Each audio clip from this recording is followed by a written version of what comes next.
Welcome to the broadcast today with Brother Eric John Phelps. I'm with dear Brother George Widger. It is Thursday, August the 17th, 2023, and coming to you live and direct from Newmanstown, Pennsylvania. So welcome to 24/7 World Radio. Still praying for another host that I'll be able to get here shortly, and then we can have the music back and do the things that we did before. So welcoming you to the broadcast, and George, welcome to the broadcast today. It's so good to have you. Well, thank you. As always, brother, it's a pleasure to be on. Mm-hmm. Well, you know, I always learn something from you. You always bring something new, and I'm sure the listeners enjoy listening to you also. And so I'm sure you have some wonderful updates for us all. And so just go ahead and take it away. Okay, thank you. So my scripture verse is John 6, verse 63. John 6, verse 63. And I'm sure you're familiar with this. And it says, "It is a spirit that quickeneth. The flesh profiteth nothing. The words that I speak unto you, they are spirit, and they are life." Okay, here, quickeneth means to make alive, to vivify, to make spiritually alive, but it could also mean to make physically alive. Okay, so why do I bring this up? Well, over the years, probably this goes back 25, 30 years, even before I became a Christian, I remember having conversations with Catholics. Not necessarily about this specific verse, but definitely this chapter. Because for those who don't know, for non-Catholics out there, or people who are from a non-Catholic background, one of the cardinal doctrines of the Church of Rome is transubstantiation. That is to say, according to them, the priest during the Mass, he takes the host or victim and through... He takes the round little Jesus cookie, okay? Yes. For those of us simpletons, go ahead. Amen. And I don't want to say he magically turns it into God. He takes the host or victim and turns it into God. So he takes the host and the wine, and the host becomes... He turns it into the body of Christ, okay? Correct. He turns it into the literal body of Jesus Christ. Yeah, that's the doctrine. That's one of the portions of doctrine of transubstantiation. And of course, he turns the wine into the literal blood of Christ. Of course, then he drinks it. So the doctrine of transubstantiation involves magic and cannibalism that is utterly forbidden in the Bible. So that's a satanic doctrine of Rome, having nothing to do with the true Lord Jesus Christ, the true Church of Jesus Christ, and hence we utterly reject it as heresy. But go ahead. Well, okay, I don't mean to sound impertinent here, but it's not even a good conjuring trick, because at least a competent magician will create the illusion of pulling a rabbit out of his hat or sawing a girl in half. He doesn't do that, because the wafer, before, during, and after the Mass, looks, feels like, it tastes like a wafer. So it doesn't change in any form whatsoever. It's not... So as I said, if people were paying for this, they should demand a refund. It's all a matter of faith now, George. Come on. Okay. Now, something we have discussed before and fairly recently, that when Protestant evangelists went into pagan countries like Tahiti and New Guinea and places like, well, Latin America, they made some quick observations. One, the locals were naked, tattooed, and engaged in cannibalism. But those who responded to the gospel and received Jesus as their Lord and Savior stopped engaging in those activities almost immediately. So that means the tattoo parlor went out of business. They had to open up clothing stores, and the restaurants had to change their menus. That's right. By the way, they're doing all those things in this country. You got nudity, you got cannibalism with this food that they put upon us, and they also have tattoos everywhere, which is just utterly disgraceful. But go ahead. Well, yes. Well, and of course, I know we've discussed this before. I say that almost every week. But, you know, I don't mind doing that, because sometimes this may be the first time people have heard us, or they may have only heard us a few times, or they may have been listening to us for years. Oh, and by the way, before I forget, For those who did not catch Brother Eric's interview with Bart Zabrell, I would highly recommend it. I'd also, for those who have not seen it, I recommend they watch Bart's video, which he did back in the 1990s, called "Funny Thing Happened on the Way to the Moon." Yeah, and Bart Zabrell was also the good friend of Bill Casing. Bill Casing was really the pioneer in this. So he's done great work. He's got a website, and I recommend people go there. He's not a flat earther as we are, but that's okay. He simply proved that nobody has gone to the moon. And so I value his work for that purpose. Well, and fair enough. And as I said, I'm not just plugging the interview to be nice, because he seems to be open to different ideas. When he probably is not when I say, I prefer the term anti-globalist because it's more accurate. It's probably because he's not looked into it, because probably the key is not to subscribe to one position versus another. Is questioning what we've been told about anything. Yep. Yeah, they've lied to us about everything. So where do you start? Well, the flat Earth is a nice place because true science validates it, as well as it's taught by the Word of God. So, but he is very, very thorough. He's a very well-spoken individual, very objective and scientific and factual in his presentation. So I really like him, and I'm going to have him on again sometime. So, and I look forward to it. One of the things I want to say is, so just out of curiosity, I sometimes will do a mainstream search on Google because I had to live up to my name. I'm Curious George. I'll ask a simple question. I said, were direct energy weapons involved with the Maui fire? And the first thing came back was a report from the British Broadcast Corporation, the BBC, and they basically said unequivocally, categorically, emphatically, no. That is an unfounded conspiracy theory that's been floating around. Well, what do you expect for the Jesuits who run the BBC? You know, I have documentation show they ran that back in the 1930s and deliberately misreported things that Hitler was doing, and BBC's run by the Jesuits, just like the ABC, NBC, CBS, Fox News, and all the other centers are run by the Jesuit order too. So. Okay, so I'll ask questions about a particular topic. So they said unequivocally, categorically, emphatically, no. It was due to high winds, which are maybe 20, 25 knots, which is high, but that's not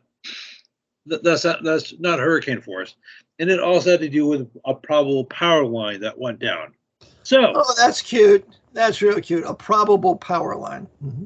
Will you tell me why you have all this destruction that had to be a series of fires started by a series of ignitions, and the Roman Catholic Church in the middle of it all doesn't get one speck of dust on it?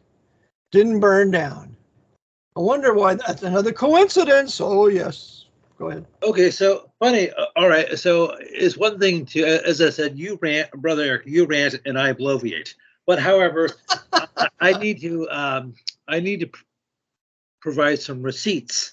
So this little machination took place on the island of Maui, and I just found this out. There are something like 137 islands that make up the island. Now, Hawaii has a population like 1.3, 1.4 million people. I've read different sources, but it's under 1.5 million. But despite the fact that relatively few people live there, it seems as if the whore has allocated a huge amount of resources to this island, the 50th state. And by the way, the 64th anniversary of Hawaii's joining the Union is coming up on the 21st. So today is the 7th, so in 4 days. Now, So Hawaii becoming the 50th state in the empire. I believe by presidential executive order. I don't believe it was voted on by the Congress to make Hawaii a state. And so it really is, in fact, not a state as the others are. So it's the same thing done with Alaska, both in 1959. So it's the Pope building its military empire halfway into the Pacific with Hawaii, and way up north with Alaska bordering Russia. So, okay, it's so all military. Yep, go ahead. Okay, so speaking of which, well, before I provide the receipts, this is purely anecdotal. I've heard this from various people on TikTok, Twitter, the various other social media sites. They said, boy, it sounded like bombs going off when this struck last week. Also, places like the place that starts with Leilani, and probably for you, the place that starts L-Town. I'm sorry, I should actually know this, but I can go look it up.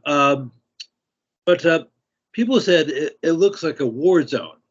Yeah. And we've heard this verbiage in places like in Santa Rosa, like back in 2017, Paradise, California, also like 2018, thereabouts.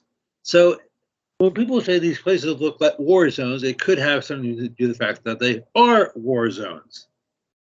They are, because the Jesuit orders emergency war powers military government with its place of center command in District of Columbia is waging war on the enemy belligerent U.S. citizens who are living in the conquered territories of the 50 states. That's why it's happening.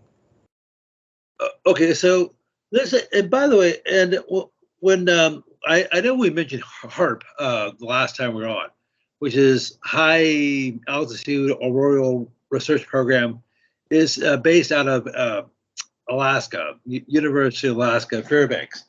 Now, the director of it is Daniel White. He got his undergrad degree from Notre Dame. So HARP in Alaska opened in 1993, so 30 years ago. So it would be safe to say, since no later than the year 1994, all these extreme weather events, which are hurricanes, floods, tornadoes, have been manufactured or manipulated. Now, it's probably been going on long before that, but definitely since at least no later than the year 1994. And no doubt, and for the skeptic, we can confidently say that they have the capacity to do this. Whether they did it or not, well, we believe it because there's reasons why, but they most assuredly have the capacity to do this. Okay, so in terms of providing receipts, the current mayor of Maui is Richard Bisson. He was born in 1962. He got his undergrad degree from University of Santa Clara, which is Jesuit. Yep. The current chief of police. So did people catch the import of that? Well, if people think that they have their graduates and they just go on about their business and become some sort of leader, political leader, without any communication with their masters or their teachers, they're greatly deceived. The Jesuits probably got him the job because they post their graduates within their American military empire. All right, and by the way, the name of the town in Maui is Lahaina. Now, yeah, the official death count as of this morning was 111. Unofficially, it's probably closer to at least 1,000. The current governor of Hawaii is Josh Green. He took over that position the end of last year. Now, for what it's worth, he's not a native Hawaiian. He's from New York originally. And forgive me for saying so, he's Jewish. Oh, yeah, he's a Jew. He's a Pope-serving Jew, probably B'nai B'rith, but some secret society member for sure. So therefore, we're going to put these Jews up front so that we can blame the Jews for all of this when the new right comes to power, when the Jesuits have done it all. Now, I realize we were talking about the Aloha State, but I need to pause. I want to talk to that, but I need to pause that for a second. Funny you should say that, because I understand my source is a Stu Peters show, and say what you will about that. The second largest political party in Germany is called the AfD, the Alternative for Germany, for Deutschland, which is Deutschland is a German word for Germany, and they were established last year. So they've gone from being non-existent to basically being the #2 political party in Germany. there's talk of them actually banning them because one of their platforms is to no longer permit any more immigration to their country. And they're using the wrong word. It's not immigration. I was in Stuttgart maybe 10 years ago to visit Brother Nico, and no, not Stuttgart. I was in Bavaria with him in Munich. And then we did go to Stuttgart, and we preached in Stuttgart too. All these hundreds of arrogant Muslims there, vicious, and so they hate the German people. And so I was down in Bavaria, in Munich there, and all of a sudden they had these white guys. They look like skinheads, whatever, with their signs calling for the removal of the Muslim invaders. And those guys had to be protected by the police from the savage Muslims from being attacked. So I'm all for the Germans. They got to get those people out of their country. It's not their country, because if this persists, it will drive the white German people into the new right. And that's exactly where they're going. That's exactly where it's going here. Pursuant to Martin Lee's book, The Beast Reawakens, Europe's going to fascism, America's going to fascism. But how do you do that? You have to drive all these white people to desperation by bringing these blacks and millions of Muslims and others into our countries to drive us to desperation of all the crime that they commit against us every day. That's what they're doing. Okay, so as I said, I want to go back to Hawaii, but I will, figuratively. However, so this situation is happening all over northern and western Germany, and not just historically Protestant countries like Germany and Sweden, but it's happening in France, it's happening in Italy, it's happening in the United Kingdom. You have in recent years, you have this burgeoning, I don't want to say right-wing movement, but countries, people are saying, enough is enough. We want France to be enough is enough, and they have no relief from their politicians. So, okay, we're going to start our own political party, and we'll get relief from that. And that's exactly where the Jesuits want to take us. Okay, now you remember a couple weeks ago we were talking about this song, this country song, "Try That in a Small Town" by Jason Aldean. Now, as I said, Jason Aldean is a papal puppet. He has a Masonic. He has several tattoos. One of them is openly Masonic. So they're using him. Oh, really? He has a Masonic tattoo? At least one. He has like a square and compass or something like that. Oh, yeah. Yeah. Okay, so regardless of what his background is, if he's part of the lodge, regardless of whether he's part of the lodge, they're using him because what he's doing is he's addressing legitimate grievances. That's right. Just like Hitler, just like Lenin did. They were addressing legitimate grievances.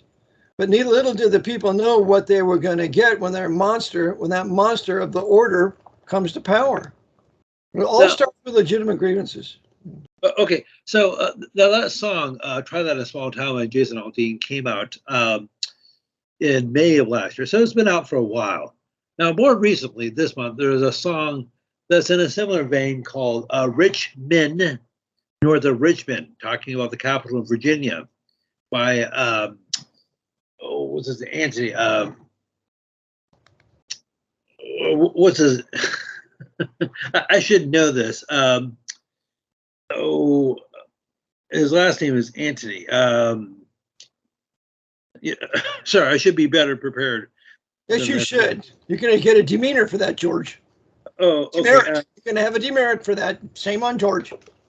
Yes. Amen. North of Oliver Anthony. Now he appears to be in his 30s.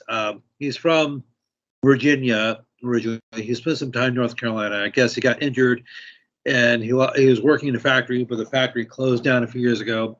So I won't repeat the words because he uses some harsh language. But he basically said, you have a situation where you had millions of working men who are working themselves basically to death.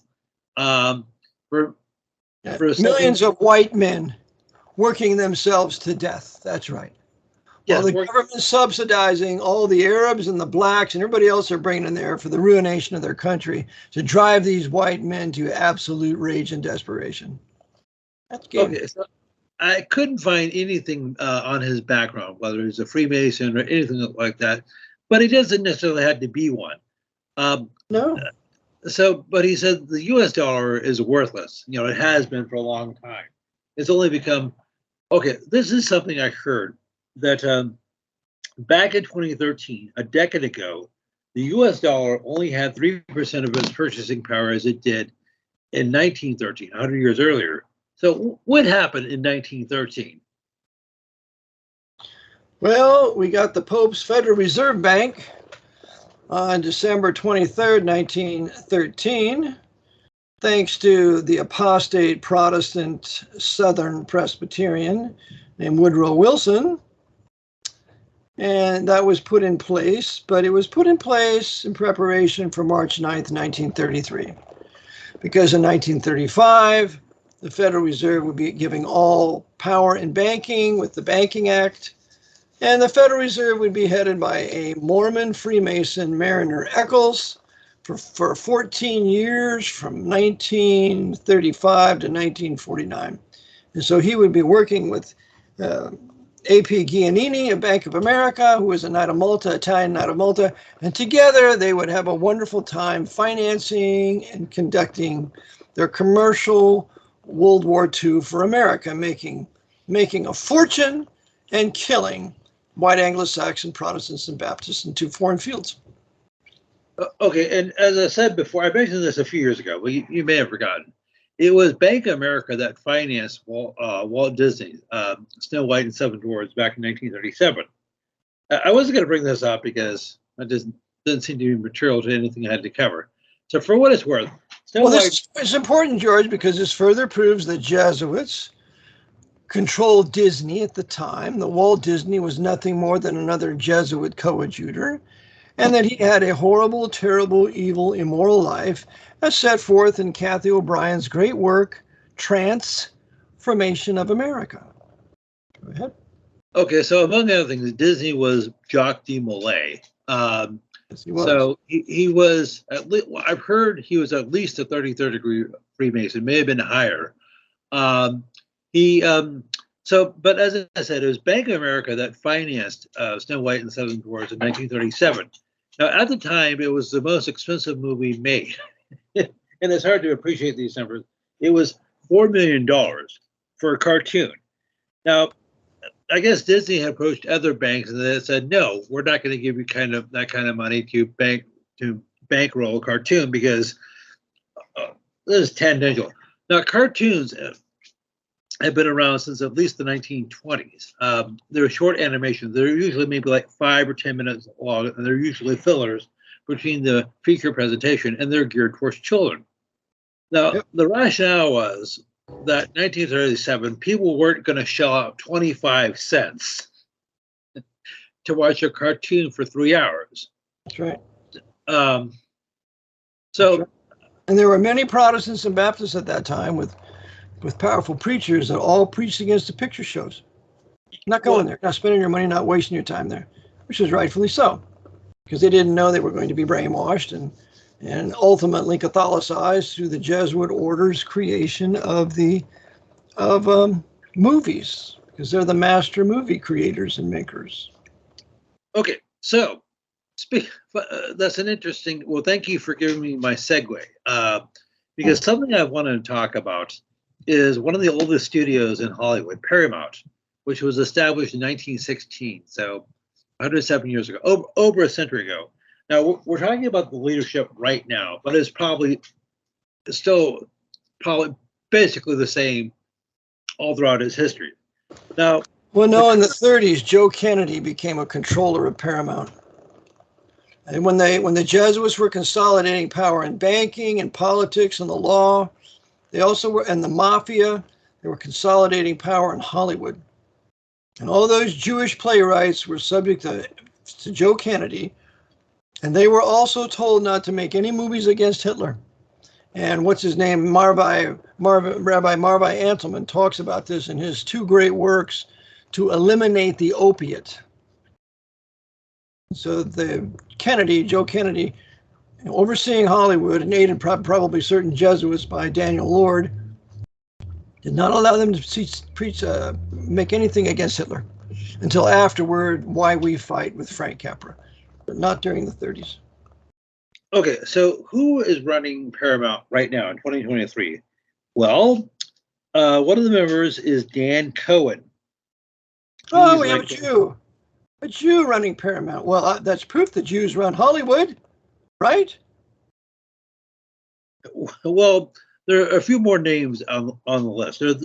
I'll just mention a handful. The executive, okay, he's the chief. His position is Chief Content Licensing Officer. I have no idea what that is. Probably should go look it up. Okay, so you have Christina Del Monte.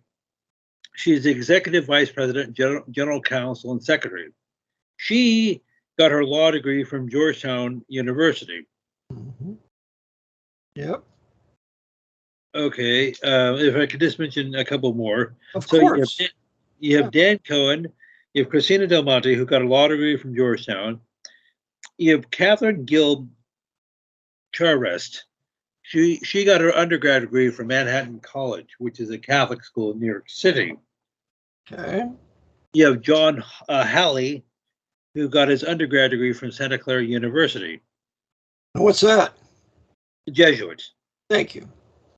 Okay, then you have D.D. Lee, who's a black woman. Sorry for throwing that in. Sorry, Jory, that's a fact. She's black, it's a fact. Don't sweat it. It has nothing to do with the racism. I name people by their race, their language, and their culture. So she's black, what else? Okay, she got her law degree from Georgetown University. Also. She's got to be equal now. Got to have equality. Why those white people are going to get educated by the Jesuits? We want to be educated by the Jesuits too. That's right. Okay. So then I'll throw in another name. You have Scott N. Mills, who's he's black or partially black. He's the CEO of Black Entertainment Television. Oh, bet. That racist operation. Okay. Mm-hmm. They can have all their black programs. We can't have any white programs, can we? That's racism and prejudice for us white people to have white programs. But for the blacks to have black programs, that's just fine. That's okay. Okay, then you have a black woman, Marva Smalls, who's in charge of Nickelodeon, which is children channel. They show cartoons and things like programming for children. Yeah, that's trash. Mm-hmm. Go ahead. Yes. So so of course, one of the first names, as I said, actually the fifth name down, is Dan Cohen. Of course, you have to throw. I think they all hired him specifically because of his name. Of course, they got to have a Jew up front. Just like with the Emergency Banking Relief Act, it was promoted by a Jew named Meyer, but the ones who wrote it were white Gentiles. We put the Jew up front so we can blame him for whatever happens. That's the typical modus operandi. That's the Bolshevik Revolution ad infinitum. But go ahead. Okay, so Paramount is, well, I'm not sure how big. They're probably worth trillions of dollars, and I'm not being hyperbolic, because they basically own just about everything in terms. Okay, they and a few others own just about everything in terms of television, broadcast, cable channels, film production, you name it. And they've been around for over 100 years. So their tentacles are far and wide. Almost anything you see, they're involved with it. Now, there are some other. You're going to say? Makes sense to me. Absolutely. The Jesuits have all power through their different Hollywood studios, their production studios. And those studios and their productions go worldwide. It's just not U.S. Because I remember when I was in Cyprus, I wanted to see maybe there's some sort of Cypriot TV or something. Same trash out of Hollywood. And I said to the hotel manager, I said, you watch this trash here in Cyprus? Well, of course we do. Yep, worldwide brainwashing operation. Yes. So, we were talking earlier about the BBC and how they're coming out with report about there's no truth whatsoever about directed energy weapons being involved with what just happened in Maui. Well, for what it's worth, but by the way, George, how would they know that energy direct weapons were not used? Did they do an investigation? Just an open, flagrant denial? I'm supposed to believe that because BBC said it? Yes. Yes. Yes. They could have said, after a thorough investigation, and we sent our investigators to Maui, and we checked it all out, we have come to the conclusion that it's not energy-directed weapons. Now, that would be much more logical and upbeat, but just to pronounce from their little offices in London or wherever it is that there was no energy-directed weapons, please tell me why. How do you know? Okay, well, for what it's worth, this technology has been around for decades. Both the United States Air Force and the United States Navy have admitted they've had this technology since at least the 1960s. We're talking about the BBC. The Royal Air Force admits they've been involved with weather modifications since at least the 1950s. So you're talking 60, 70 years. Now, this is something I brought up before. I know that you used to have Sean Hanlon, the fellow from Ireland. One of the things he mentioned was something called Operation Popeye. Are you familiar with that? No, I'm not. Okay, it has nothing to do with Spanish. This is something you can go look up. This took place between 1967 and 1972. It was basically done in the auspices of the United States Air Force. I'm sorry not to pick on your branch, but they basically. Okay, go ahead. I won't start. Go ahead, George. Oh, please do. Okay, so they basically admitted. I think the United States Air Force, I think of that vicious punk, Curtis LeMay, who bombs Tokyo, destroys the city when it wasn't necessary because the Japanese offered to surrender 6 months before the atomic detonations, which would include the firebombing of Tokyo. Curtis LeMay, that cigar-smoking Kennedy assassin, who was the one in charge of the autopsy at Bethesda Naval Hospital. Curtis LeMay, who was also, I think he was involved also with the USS Liberty attack, along with John McCain Sr. and these other senators. So, he's a dirty, filthy, awful man.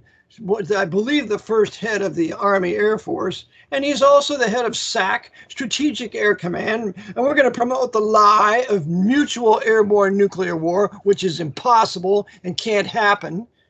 He's a liar, deceiver, murderer. He's utterly disgusting. And I hate to think that he was really ahead of the Air Force. Okay, so, and he's an apostate Methodist, and he was a Huguenot Methodist, yeah. Mm-hmm. High-level Freemason. That is something that says it on his own Wikipedia page. Now, is that right? Okay, very good. Mm-hmm. Makes perfect sense. However, one of the architects of Popeye, as I said, you're talking 1967-72, was Bob McNamara, Robert Strange McNamara. Robert Strange McNamara, that ungodly, wicked, sickening excuse for a man, that Knight of Malta, that Kennedy assassin cover-up, McNamara causing the Vietnam War with the Maddox and the bogus Gulf of Tonkin event, and then we're going to have this Robert McNamara overseeing and participating in the attack on the USS Liberty, getting Israel to bomb it, but it was all under the command of CIA Richard Helms and dirty, filthy LBJ, the serial fornicator, with his Mossad girlfriend, the wife of another Israeli agent that moved next door to him. Now, the whole thing stinks.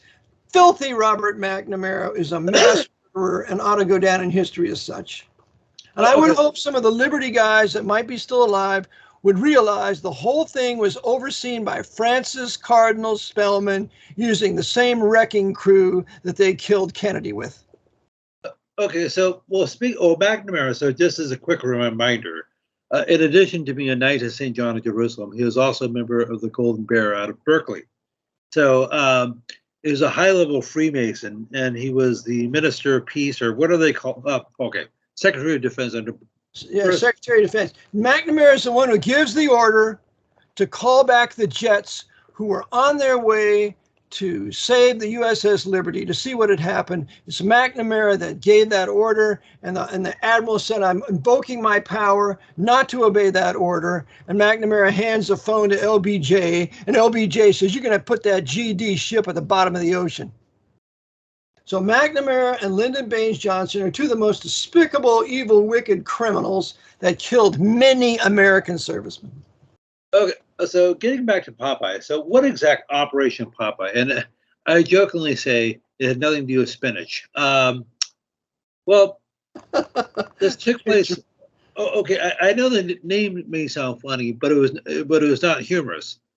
You're talking probably at least tens of thousands, if not hundreds of thousands of people died as the result of this, because it had to do with cloud seeding and altering the monsoon season in Southeast Asia, what was then South Vietnam, Laos, Cambodia, and so forth.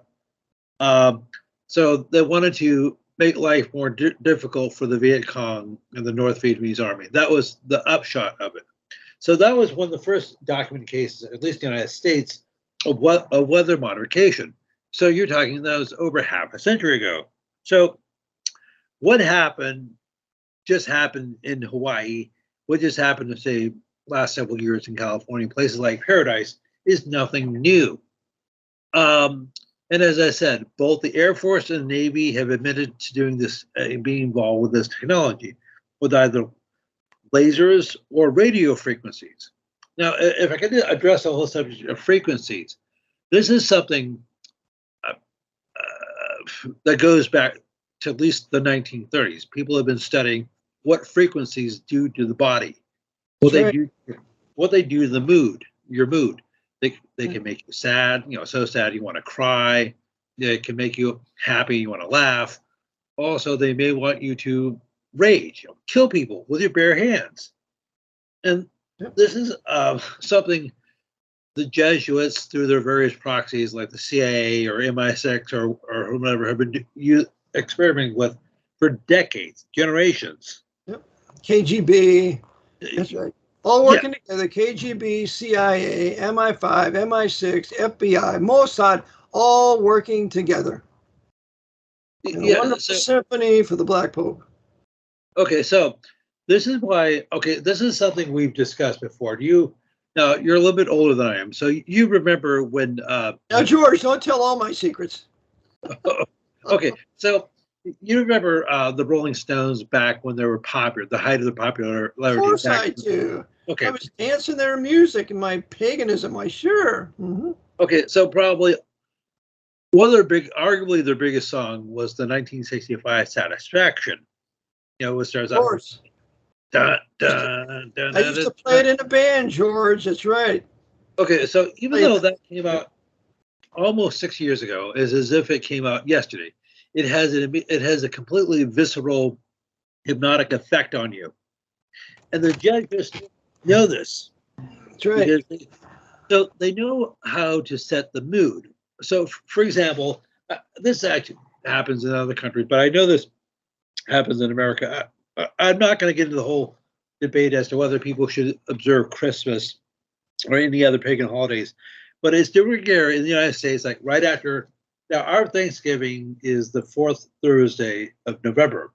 So immediately, usually or traditionally, right after the day after Thanksgiving in the U.S., supermarkets and malls, back when they had them, would play Christmas music, secular songs like Jingle Bells or Rudolph the Red-Nosed Reindeer, or maybe like a hymn.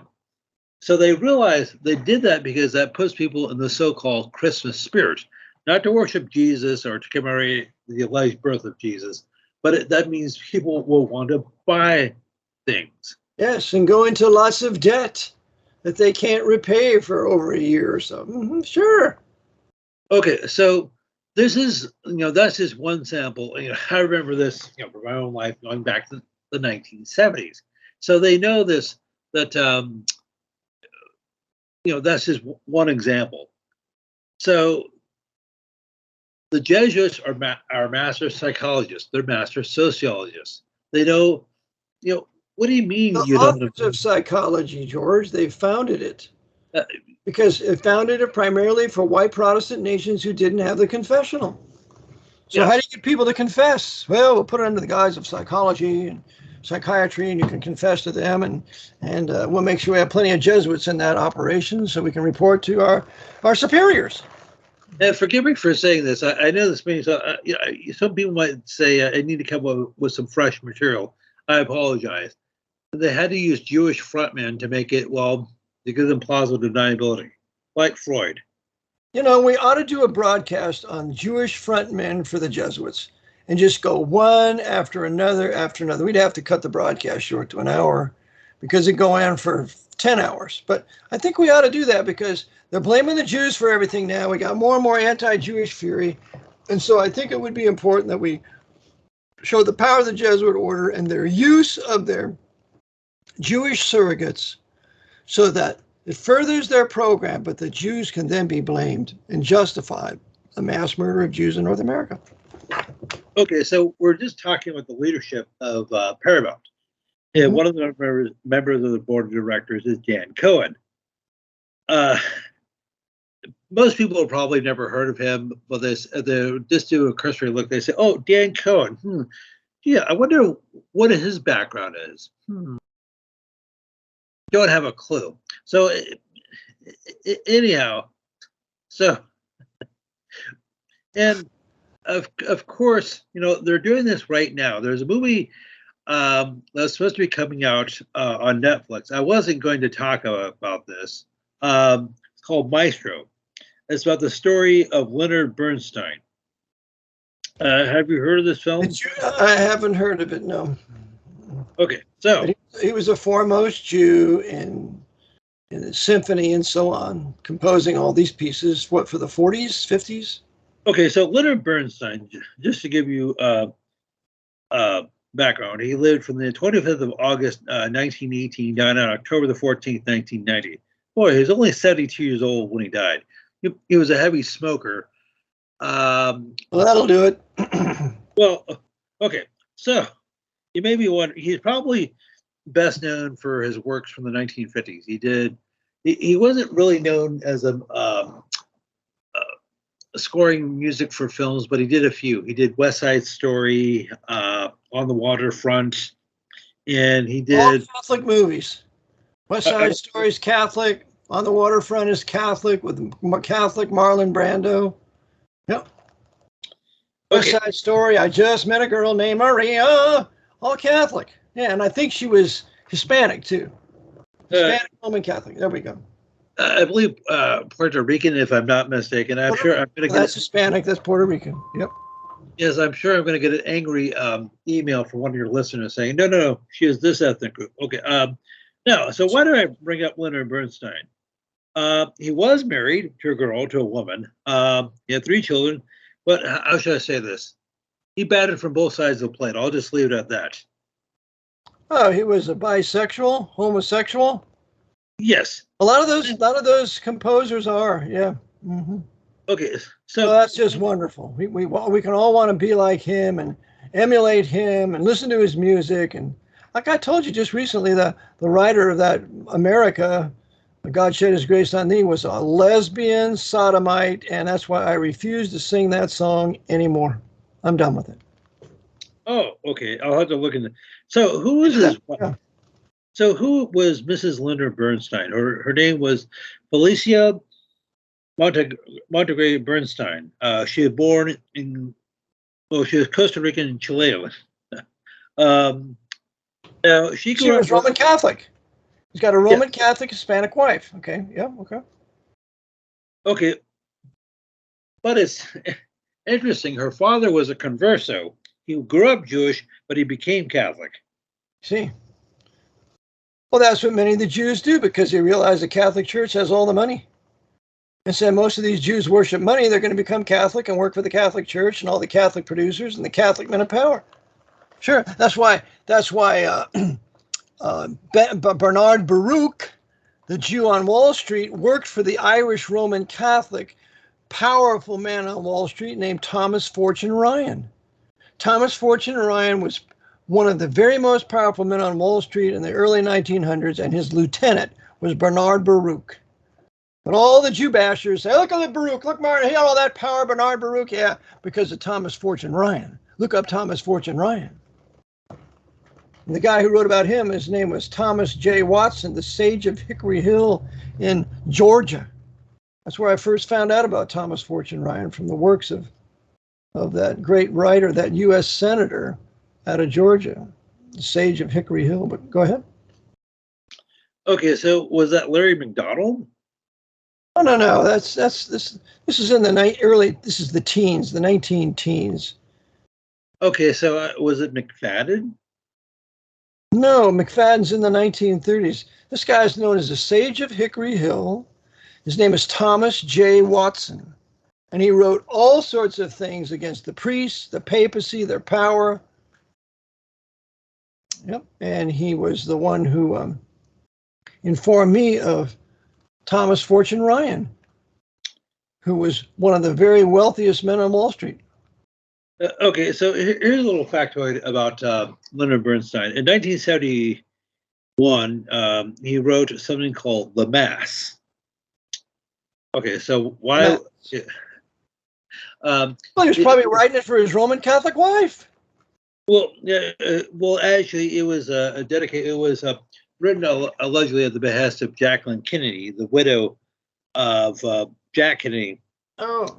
And they all knew that Kennedy had been killed by Francis Cardinal Spellman, so we're going to write the Mass to try to comfort her. And her confessor after the assassination was Richard McSorley of Georgetown University, that filthy Jesuit, to keep her quiet and shut her mouth.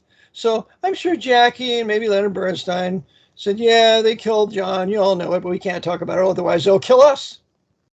Go ahead. Okay, so at the behest of Jacqueline Kennedy, Bernstein wrote this piece called "The Mass." It had, in addition to being an homage to her husband, Jack Kennedy, it was also had to commemorate the opening of the Lincoln Center in New York City. Now, in this film, Maestro, Bradley Cooper plays Leonard Bernstein, even though he himself is not Jewish. As a matter of fact, Bradley Cooper was born on January the 5th, 1975, and he got his undergrad degree from Georgetown University. Well, that's why he's playing the part. The Jesuits at Georgetown, you got to give Brad a part here now, my Jesuits in Hollywood. Okay, Father, we'll do that. I'm sure the provincial gave him a call. Make sure you give him a job here. They're running Hollywood with their graduates from their universities, with open up front Jews to make it look like the Jews run it. Yeah, but go ahead. Okay. So it's just like, so as I said, he was Leonard Bernstein was a bisexual. Okay. He was a pervert, bisexual. Go ahead. Yes. And I understand that Aaron Copland was infatuated with him. Now, Aaron Copland never feigned to be heterosexual. He never married, but he was a notorious boy chaser. So I don't want to be crude, or sophomore. He was friends with Liberace. Yes, he was. He was. Okay, so here they are, these two sodomites, famous for their writing and music, playing their music when they should never be in the public eye in the first place. Because if you're going to build a nation, you can't do it with sodomites. And you can't emulate them for anything. You only emulate heterosexuals that have families and children, and they're honest and they want to do right wherever they are. Those are the ones you emulate, and those are the ones you want to be like. Okay. And I know we were talking about Paramount Studios earlier. I know there's one little detail I forgot to bring up. The former president of Paramount Studios is Brian Levine. Another Jewish individual, Brian Levine. Levine. Go ahead. Okay. Now, it's interesting. You'll never guess what his birthday is. December 25th. Is that close enough? Close enough. November the 22nd, 1963. Oh, November the 22nd. That's when he was born? November 22nd, 1963? Correct. Oh. So something else happened on that date. Something in Dallas. Yeah. Anyhow, so Oh, that was the lone assassin, the lone nut, Lee Harvey Oswald. Yeah. And they knew right away he was guilty from the moment they arrested him at the movie theater. Great piece of work. yeah. So, well, that reminds me. I've not spoken about. Well, yes, I have. I've spoken about Robert Francis Kennedy Jr., Bobby Jr. a couple times in passing. I understand recently he just did, or somebody sent me an interview he did with Tucker Carlson, and I'm ambivalent on my views about Bobby. I know most people will just simply dismiss him as a controlled opposition. Well, there's no way he's going to get anywhere near the White House because, well, the presidency and the Kennedys just don't mix. That's a simple fact of life. But at least Bobby, 60 years after the fact, he says he knows who killed his dad and his uncle. That's right. He said the CIA with the mafia did it. He said he talked to certain mafiosos, and they said that's right. But I can go back to a book written 20 years ago called it was written by the nephew of Sam Giancana, and they said Giancana said, of course, we the mafia work with the CIA to kill Kennedy. I mean, that's in a book that I have here, written by his nephew. So it's you read the book, The Luciano Project, where Spellman arranged for Luciano to be taken to a certain prison so he could work with the Office of Naval Intelligence in facilitating the invasion of Sicily. The mafia working with the Navy. And so therefore, why should we be surprised when we see the mafia working for the Office of Naval Intelligence in the assassination of Kennedy? Okay, so by the way, please don't take this the wrong way, brother. You're beginning to sound like that Vatican assassins guy. Yeah, that kook that thinks the Pope runs everything, of which the Reformers and all the early Protestants all believed it, knew it, and warred against it, fought against it. So, the next thing you're going to say that 9/11 was an inside job. We didn't go to the moon. That's right. The Earth is flat, etc., etc. To completely debunk all the Jesuit lies and brainwash that they've given us for the last 150 years. Okay. So I guess Lincoln was killed by John Wilkes Booth, and he acted alone. Oh yeah. Which you got to read the book, George. It's called "They Wanted Lincoln Dead." It's a recent release of a year or two ago, and it's a masterpiece work. So I recommend it for the listeners. Yes, and well, I only have about 100 other books I need to get to. So eventually, on my deathbed, I'll probably get No charge. You're going to be very healthy. You're going to have a long life. You've got at least another 20 years. So we can be on broadcast together. So just keep it up, get the books, read it, and we'll continue to do what we're doing. Oh, okay. So that reminds me of the old Henny Youngman. The fellow goes to the doctor and says, "I'm sorry," and the doctor says, "I'm sorry, you only have 6 months to live." "But doc, I can't pay you." And the doctor says, "Well, okay, I'll give you another 6 months." It's good. The name of the book showing that the mafia and CIA worked together was called Double Cross by Sam Giancana Jr. Yeah. So the mafia and CIA worked together? Overseen by Francis Cardinal Spellman and the other Roman hierarchy of this country? Yep. Well, you think they might have a hand bringing the drugs in the country? Maybe? Oh, okay. Well, funny you should say that. I realize we've been on for almost an hour, so our time is George got another at least 7 minutes, so go ahead. Oh, okay. So something I've said to you before off air, but I don't think I've said this on air, is the Jesuits are your drug lords. They are your drug pushers. Whether you're talking, I'm sorry? In their control of the British Empire, they ran the entire opium trade through their secret societies in bringing down the Manchus so they could ultimately impose communism in 1949 with Francis Cardinal Spellman running the Department of State. Of course they run the drug trade. Okay, so weakening of certain nations, sure, like here. Go ahead. Okay, well, however, And I said that's all drugs, legal or otherwise. That's right. So whether it's antidepressants or blood pressure or for diabetes, the so-called thing for COVID, they run it all. Anything that you ingest, inject, or whatever, swallow, they're in charge of. That's right. Through their knighthoods or whatever. That's right. Through their board of directors. Now, I made the mistake of saying, hey, if people, when we end our broadcast, I say, if people have any questions, comments, concerns, send me my email or send me an email. And if there's a topic you'd like me to cover, please ask me to bring it up. Well, I made a mistake by doing that because people actually do ask me, say, hey, George, can you talk about this or can you talk about that? Case in point, there's a movie that just came out. It's called Sound of Freedom with James Caviezel. Are you familiar with this? Roman Catholic, yeah, who plays the apostate Jesus. In that particular movie, what's the name of the movie? I can't remember. The Passion of Christ came out almost 20 years ago. Oh, the Passion. Yeah, we have Jesuit William J. Fulco involved in that. Yes, and it's the good friend of Mel Gibson, Odysee, who blames the Jews for running Hollywood.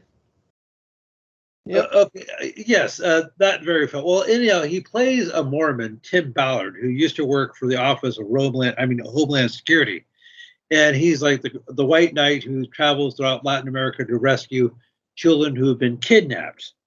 Now, I know we were just talking a moment ago how the Jesuits are the drug lords. Well, the Jesuits are involved with pretty much every vice to their practice. The mafia runs. That's right. They centralize crime. Nobody's going to be out there committing crime on his own. We can't have any private businessmen in prostitution. All of them are somehow connected to the Jesuits, to the mafia control. And if you don't want to pay the piper with the mafia, they'll kill you and make sure anybody that's involved in any of this organized crime, whatever it might be, they get a cut. Okay, so they run, I know you've talked about this before, but those who have not heard this, the Vatican runs all organized crime in the world. That's the United correct. States is called the mafia. Including the Russians, the Japanese Yakuza, the Chinese mafia there, with the triads. I think the triads. They run it all. And they institute these mafiosos after they made war in their country and killed off the best manhood. So what's left is nothing but people want to make money and survive. So that's a perfect combination to create a mafia, a criminal enterprise. Okay, so they also run your newer entities like MS-13, the Bloods, the Crips. Those are all Catholic. They're all Catholic. Of course they do. Okay, so they all MS-13 is Catholic, but the Bloods and the Crips are just savage blacks. That's all. The tribal savage blacks, organized for dope and drugs to further destroy historic white Anglo-Saxon Protestant Western civilization. And when the Jesuits are done using those black savages, they're going to round them up, just like it said in the Oliver North investigation, where 21 million American Negroes are going to be going to the camps. Yeah. Okay, so this is a separate conversation altogether, and I'll have to probably bring this up the next time. But I guess this month on the 11th, they just celebrated the 50th anniversary of hip hop, which is a type of black music. And it's African sex music. It's African fornication, copulation music, perfect to copulate to create bastard children and to create more crime in the streets and justify martial law. Go ahead. Hip hop. Okay. I had a woman tell me one time she was involved in making this music. She said, Eric, you don't get music played on the radio station without the approval of the mafia. Okay, so I'm not just bringing this up for pure trivia, but I guess they had on the 11th, they had a big celebration at Yankee Stadium, New Yankee Stadium, New York City. So you had Kathy Hochul show up, the governor of New York. She's basically Andrew Cuomo in a skirt. And you also had Chuck Schumer speaking. Chucky Schumer, the Pope's Jew. Okay, so enrages white men beyond belief by what he does and how he speaks and his whole demeanor. And those New Yorkers keep electing him, keep agitating with Chucky Schumer, who was also completely complicit in the murder of Koresh and those there in Waco. No, as I said to you before, back in 2015, Senator Schumer spoke at Manhattan High School, Preparatory School. He gave the commencement address. So that is a Jesuit school. That is the alma mater of Anthony Fauci. Oh. Well, Chucky Schumer is always at the Al Smith dinner. That Jew knows who butters his bread. The Archbishop. Of course, he's a Masonic Jew, too. Just busy serving the Pope, creating anti-Jewish fury. Well, and of course, I'll talk about this in a different stream, but back in September 2015, when Pope Francis came to the United States and to talk to his subjects, talk to the Americans, one of the things a reporter asked Chuck Schumer said, so did you get a chance to meet with the Pope? He said, oh, yes, I've been a big fan of His Holiness for a long time. It was quite an honor. I gave him a copy. So one of my staffers gave him a book. What was the book? I'm sorry? What was the book? I don't know. It's just like The Life and Times of Chuck Schumer or something like that. And so anyhow, I'm a big fan of His Holiness.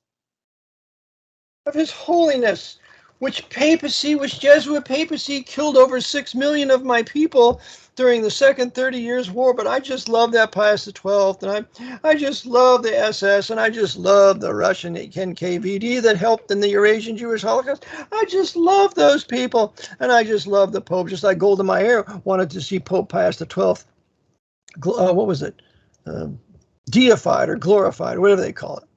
They all kissed up to the Pope after they participated in the murder of millions of their own people. And Chucky Schumer's the same way. Chucky Schumer's busy creating the atmosphere to kill 7 million Jews in North America. Where will he be when that's taking place? Who knows? Maybe in Israel, maybe in some suave place for entertainment. Who knows? But Chucky Schumer is not going to participate in what they're preparing for the American Jews here.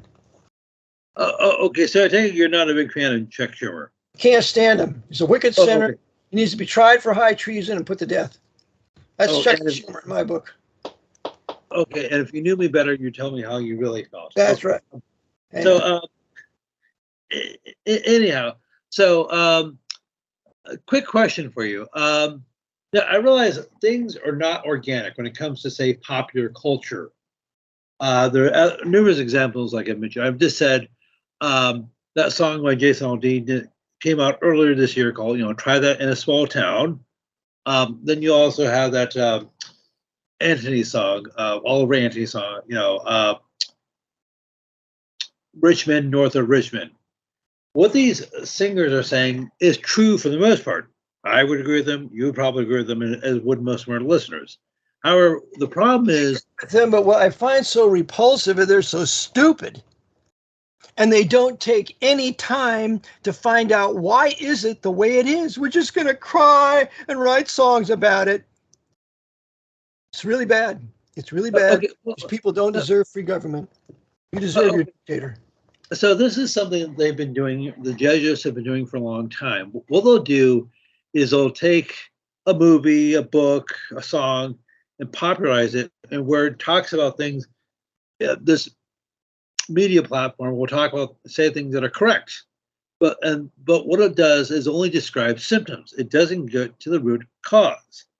Right. Why is it the U.S. dollar is basically worthless? Yeah, tell me why. That's right. Why is a good place to start. Remember, 6 friends have I. Who, what, where, how, when, and why. And probably why is the most important. Go ahead. Oh, okay. So what they're doing is these songs, for example, are talking about things that are correct. But as I said, they never get to who's responsible.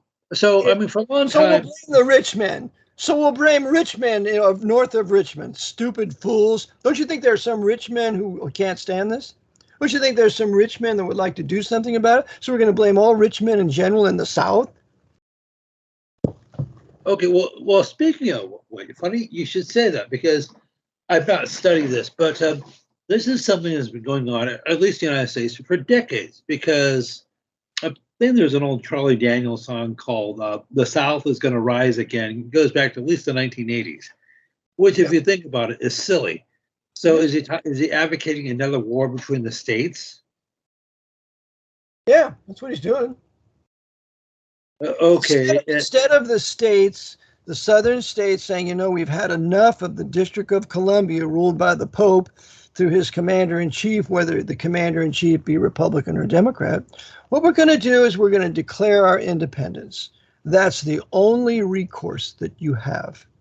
It's historically Protestant, historically white, historically Bible-based. So declare your independence, go back to your own nation, state, and begin to solve your problems there without any further ado from District of Columbia and the Jesuits of Georgetown or Fordham.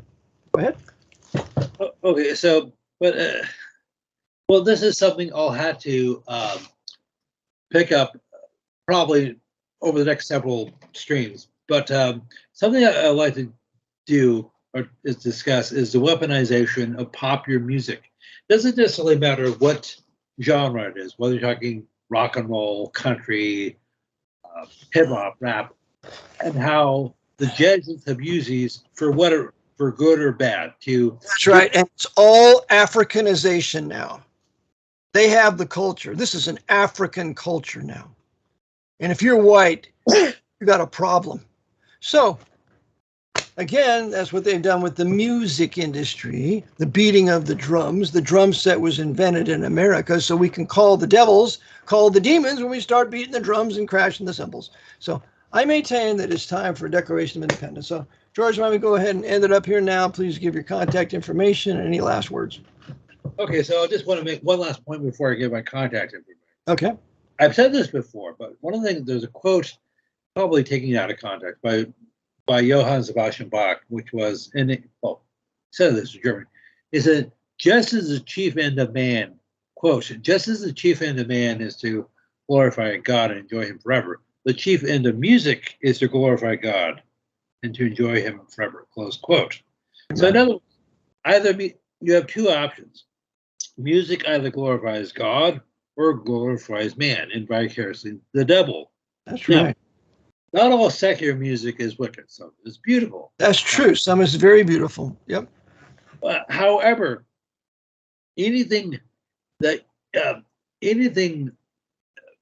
the most part, nothing in and of itself is good or bad. It just is. That's correct. That's correct. That's Philippians 4:8. Whatever things are lovely, true, of good report, virtuous. There is music that is virtuous. It doesn't have to be necessarily Christian music, but it's virtuous. And to think on these things. And so that's right. We need healthy music. We used to have that in this country 60 years ago, but now it's all Africanization, sex, rock and roll, and perversion. And so we find ourselves that we don't really have any outlet for real music. However, when I have my new host on my radio station, I'm going to put together a whole hour or two of nothing but virtuous as well as true Christian music, and then people can listen to that. But go ahead, George. Oh, okay. So, I mean, just like, say, with fire is neither good nor bad. You can use it to cook food, to cauterize a wound, to keep you warm when it's cold outside. But as we've seen in Hawaii and other places, it can be destructive if it's uncontained. Well, you could make a similar comment about music. It can be uplifting, it can be affirming, but it can also be destructive. It can It can cause you to engage in sin and vice, particularly fornication or even murder. Yep. But as I said, some things aren't inherently good or bad, right or wrong. They just are. It depends on how you use them. So I just want to make that clarification.